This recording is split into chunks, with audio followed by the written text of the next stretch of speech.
Hello everyone, welcome back to my channel.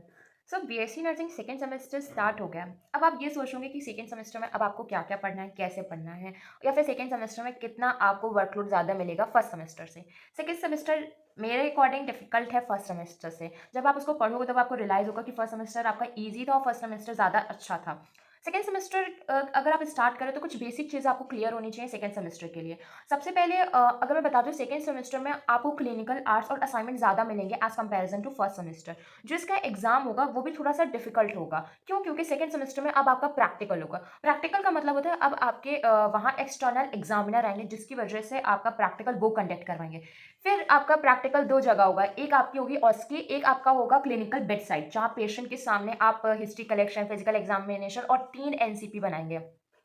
फिर examiner जब आपके पास बेड साइड आएंगे तब वो आपसे क्वेश्चन पूछेंगे, वो आपको मार्क्स अलग से ऐड ऑन होता है। एक ऑस्की होती है उसमें अलग होता है, जिसमें आपसे 2 से 3 प्रोसीजर करवाए जाते हैं। साथ ही साथ उसमें हर एक चीज़ के क्वेश्चन पूछे जाते हैं, जैसे कि प्रोसीजर के बाद में कुछ इंस्ट्रूमेंट्स रख देंगे या कुछ फोटो रख देते हैं, जैसे एनजी ट्यूब का इंसर्शन का रख देंगे, या कुछ भी कलर कोड के अकॉर्डिंग। तो वो चीज़ आपके लिए डिफिकल्ट होनी है, क्योंकि अगर मैं बताऊँ प्रैक्टिकल कहीं ना कहीं वो हम लोगों को डिग्रेड कर देता है, या फिर कहीं ना कहीं वो मार्क्स हम लोगों को लो कर देता है। इसीलिए ये सब चीज़ बता रही हूँ, क्योंकि सेकंड सेमेस्टर की स्टार्टिंग में इसको बिल्कुल क्लियर करके चलिएगा। सेकंड सेमेस्टर में आपको ज़्यादातर ध्यान देने के सब्जेक्ट्स हैं।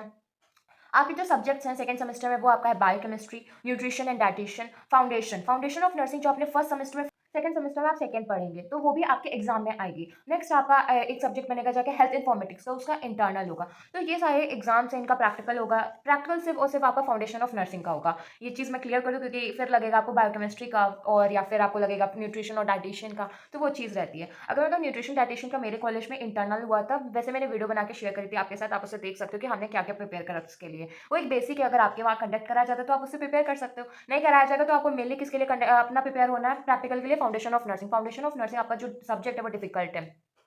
अगर मैं बताऊँ सेकंड सेमेस्टर में मोस्ट ऑफ द स्टूडेंट्स को डिफिकल्ट लगेगा बायोकेमिस्ट्री, बट कुछ स्टूडेंट्स को फाउंडेशन लगेगा। सबसे ईजी सब्जेक्ट्स आपका हेल्थ इन्फॉर्मेटिक्स और न्यूट्रिशन और डाइटिशियन है। मुझे सबसे ज़्यादा डिफिकल्ट सब्जेक्ट जो लगता था वो फाउंडेशन ऑफ नर्सिंग है, क्योंकि फाउंडेशन ऑफ नर्सिंग का इतना ज़्यादा सिलेबस है, मैं उसको कंप्लीट अप नहीं कर पाई थी।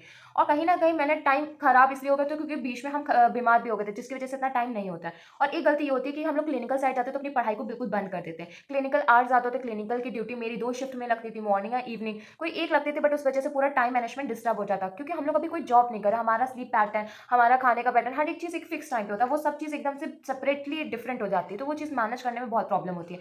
साथ ही साथ कंपनसेशन, अगर आप बीएससी नर्सिंग स्टूडेंट हो, मुझे नहीं पता कि आपके कॉलेज में कराया जाता है या फिर आपने अभी तक इसे फील करा है, लेकिन मैं अगर बताऊँ, मैं तो कंपनसेशन करती तो मुझे बहुत बुरा लगता है, क्योंकि कंपनसेशन का मतलब होता है मेकअप ड्यूटी। जब हम लोग क्लासेस का या फिर क्लिनिकल का ऑफ लेते हैं तो उसकी जगह मुझे कंपनसेशन करना होता है।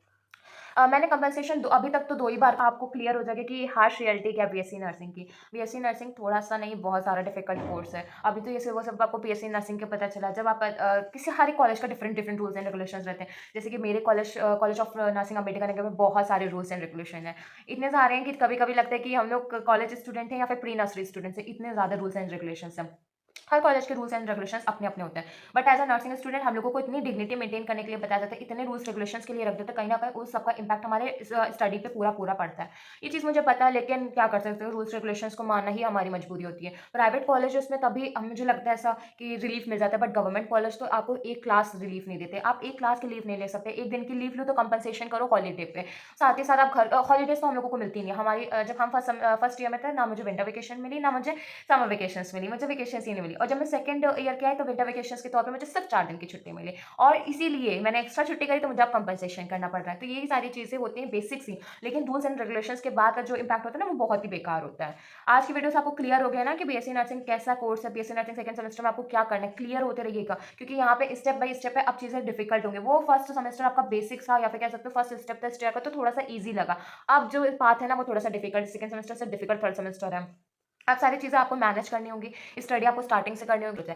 सेकंड सेमेस्टर से रिलेटेड आप सभी के क्या डाउट है और आपका सभी का क्या ओपिनियन है अपने कॉलेज के लिए? आपके कॉलेज में क्या-क्या रूल्स रेगुलेशंस हैं? आपको अपना कॉलेज अच्छा लगता है या नहीं? तो प्लीज़ कमेंट बॉक्स में मेंशन करके ज़रूर बताइए। अगर ये वीडियो अच्छी लगे तो प्लीज़ वीडियो को लाइक कर लीजिए, चैनल को सब्सक्राइब कर लीजिए। Thank you.